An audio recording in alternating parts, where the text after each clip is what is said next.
The night they cast him out, the storm felt harsher than any firefight he'd lived through overseas. Jason Cole had given 14 years of his life to the Army Rangers. He had crawled through mud under live fire, hauled injured brothers in arms to safety, and stared death down more times than he could count. But nothing in uniform had prepared him for standing on a rain-soaked porch with his 8-year-old twins while his late wife's family shut the door in his face. The click of that lock rang out through the downpour like a verdict. His son, Owen, clutched his fingers so tightly they went numb. His daughter, Grace, stood pressed against him, hugging a threadbare teddy bear that once belonged to her mother. Beside them waited Duke, Jason's loyal Belgian Malinois, the same dog who had guarded him through his last tour. For a long moment, Jason simply stood frozen, staring at the shut door. It had all unraveled so fast. 4 years earlier, Jason had lost his wife Rachel to a sudden aneurysm. Her passing tore the family apart at the seams. While Jason fought to raise the twins on his own, Rachel's affluent parents grew increasingly distant and cold. They had never accepted their daughter marrying a soldier. In their eyes, Rachel deserved someone with money, someone with connections, someone who belonged in their world.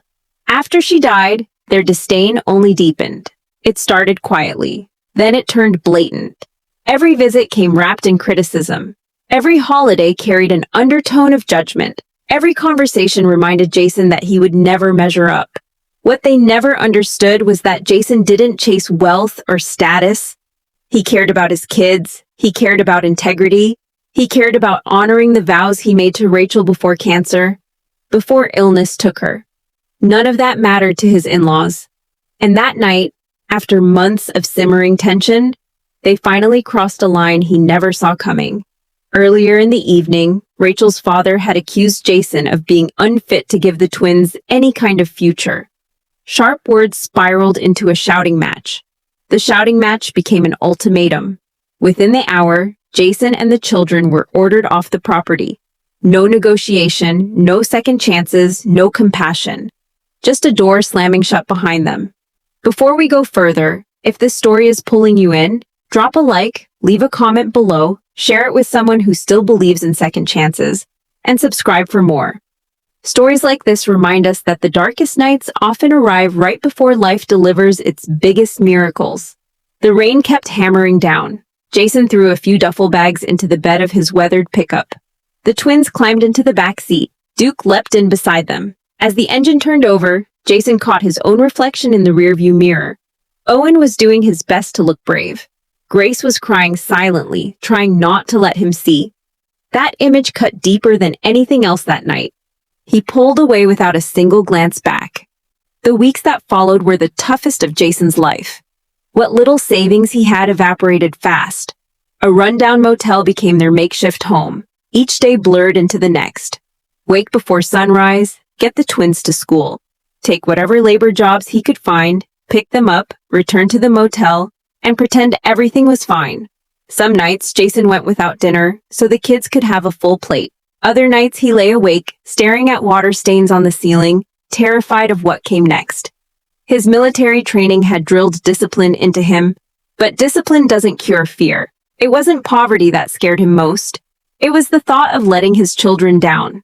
One night, Owen quietly asked if they'd ever have a real house again. Jason forced a smile through the ache in his chest and promised him they would. Inside, though, he wasn't sure he believed it himself. Meanwhile, Rachel's parents assumed they'd won. They figured Jason would eventually crumble and hand over more control of the twins' upbringing. What they failed to grasp was that Jason carried something far more powerful than money. He carried resolve, weeks stretched into months. Then something unexpected happened. States away, an aging attorney named Walter Grayson had spent over a year hunting for one man. His name was Jason Cole. Walter's client had died without warning, leaving behind an estate valued at nearly $185 million. Jason, as it turned out, was the only living heir, yet no one could track him down. His military paperwork was outdated. His last known address led nowhere. Every phone number rang dead. Lead after lead collapsed. Still, Walter refused to give up. He'd made a vow to his client, and to him, a vow was sacred, especially this one. Neither Walter nor Jason had any idea that fate was already stitching their paths together.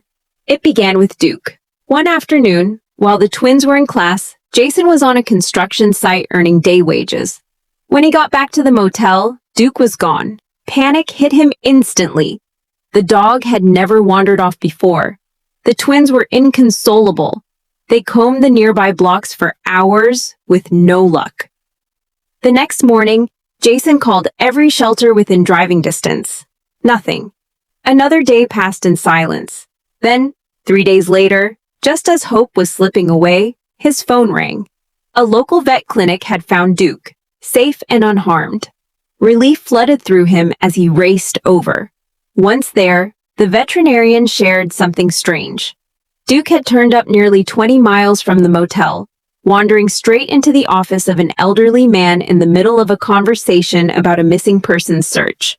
That elderly man was Walter Grayson. The attorney had spotted the tag hanging from Duke's collar. Engraved on it was Jason's full name. Walter froze the instant he read it. It matched the exact name he'd been chasing for over a year. At first, he assumed it was coincidence. He checked again. Same name, same service record, same age. Once he confirmed every detail, Walter arranged a meeting immediately. Jason showed up expecting routine paperwork about his missing dog. Instead, he found a serious-faced lawyer surrounded by thick manila folders. What followed changed the course of his life. Walter explained that decades before Jason was born, his grandfather had walked away from the family after a bitter falling out. That man went on to build an enormous business empire from nothing. Despite his success, he never fully let go of the family he'd left behind. In his final years, he began quietly searching for surviving relatives. Eventually, his search led him to Jason. What drew the old man's admiration wasn't bloodline. It was character. He'd followed Jason's military record. He'd learned about the sacrifices he'd made. He respected the man Jason had become. Without ever making contact, the grandfather rewrote his will. When he passed, nearly $185 million went to Jason and the twins. Jason sat in stunned silence. The number didn't feel real. It felt impossible, like some kind of clerical error. Walter laid out document after document, each one confirming the truth. The inheritance was legitimate, $185 million. Jason didn't feel triumphant. He didn't feel giddy. He felt overwhelmed. His first thought wasn't about cars or mansions or luxury. It was about Owen and Grace. They would finally have safety. They would finally have stability. They would finally have a future without fear.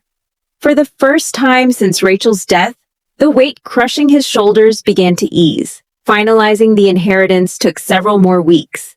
Jason kept it quiet the entire time. He didn't mention it to coworkers. He didn't mention it to neighbors. Above all, he said nothing to his in-laws. He wanted things to feel ordinary until it was all official. Then the day came when the transfer was finally complete. Walter handed him the confirmation papers. The money was legally his. Jason thanked the old attorney, then did something no one expected. Instead of splurging on luxury, he bought a modest, comfortable home near a great school district. He set up education trust funds for Owen and Grace. He donated heavily to organizations helping homeless veterans. He funded support networks for military families still struggling the way he once had. He hadn't forgotten what it felt like to go hungry so his kids could eat.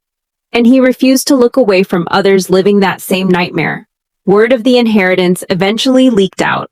Local news picked up the story. People admired the former Army Ranger who used his sudden fortune to lift others up. But the publicity also reached Rachel's parents. Their reaction was instant. Suddenly, they wanted to reconnect. Suddenly, they wanted Sunday dinners. Suddenly, they wanted to be family again. The same people who had thrown him out into a thunderstorm now showed up at his new front door, carrying gift bags and forced smiles. Jason greeted them politely. He offered them coffee. He listened. Then he remembered the rain. He remembered the cheap motel room. He remembered Grace's silent tears and Owen's trembling voice. He remembered the sound of that door slamming shut. Money had shifted their attitude, but it hadn't rewritten history. Still, Jason chose not to hold on to bitterness. He understood that resentment poisons the one holding it, not the one who caused it. Instead, he extended a cautious olive branch, allowing them limited time with the twins. But trust, he made clear, would have to be rebuilt slowly. It couldn't be bought. It couldn't be demanded. It had to be earned. Months passed. The twins settled into their new life. Bedrooms flooded with morning light, a backyard where Duke could run for hours, a sense of security they hadn't known in years. But more than anything, they had their father, steady and present. One evening, Jason sat on the back porch watching the sky bleed orange and purple as the sun dropped low. Owen and Grace chased Duke across the lawn, laughter carrying on the breeze. Jason let his mind drift back over everything. Losing Rachel, the rejection in the rain, the motel nights, the fear, and finally, the miracle that arrived through a wandering dog. And in that quiet moment, he understood something clearly. The fortune hadn't saved his family. It had helped, no question, but it wasn't what carried them through the darkest stretch. Love had done that. Love kept him moving on the nights he wanted to quit. Love pulled him out of bed every single morning. Love steadied him when grief threatened to break him completely. And love was what turned a brutal chapter into something meaningful. As the sky deepened into gold and violet, Jason silently spoke to Rachel, wherever she was. He liked to think she'd be proud, not because of the money, not because of the house, not because of the news coverage, but because he had kept his word. He'd protected their children no matter what it cost him. He never once gave up. And even when cruelty was handed to him, he chose grace instead. Before we close this story out, drop the words family over everything in the comments if you believe character outweighs money every single time. Years down the road, Owen and Grace wouldn't remember that stormy night as the night they lost everything. They'd remember it as the night they truly understood who their father was. A man who stayed standing when life tried to flatten him. A man who chose dignity over revenge. A man who never let hardship define his family's story. Maybe that was the real inheritance. Not the $185 million, not the house, not the trust funds, but the example of quiet strength passed down from father to children.